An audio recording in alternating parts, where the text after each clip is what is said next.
அம்மா நீங்கள் சொன்ன மாதிரியே ஃபாரின் போயிட்டாருமா, நீங்கள் சொன்ன டேட்டில் எங்களுக்கு நாங்கள் கிளம்பிட்டோம்மா அப்படின்னு சொன்னவங்க நிறைய பேர் இருக்காங்க.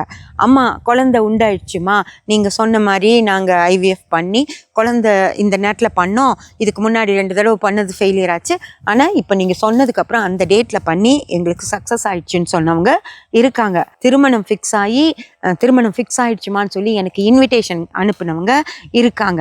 ஓகேங்களா? அந்த மாதிரி நிறைய விஷயங்கள். வீடு வாங்கிட்டோம், நீங்கள் அதே அந்த டேட்டில் நீங்கள் சொன்ன டேட்டில் இடம் வாங்கிட்டோம், அம்மா வீடு கட்டுறதுக்கு டேட் கொடுங்கன்னு கேட்டவங்க இருக்காங்க. வீடு வாங்கிட்டோம் அப்படின்னு சொன்னவங்க இருக்காங்க.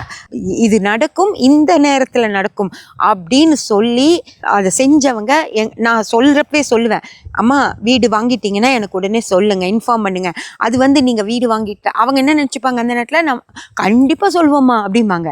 என்னன்னா அவங்க நினச்சிக்கிறாங்க அவங்களோட சந்தோஷத்தை என்கிட்ட பகிர்ந்துக்கணும் நினச்சிப்பாங்க. அப்படி இல்லை, நான் சொன்ன அந்த குறிப்பு சரியா வந்துருச்சு அப்படின்னு நான் தெரிஞ்சுக்கிறதுக்காக அதையும் இன்னும் நான் படிச்சுக்கிட்டு இருக்கேன்.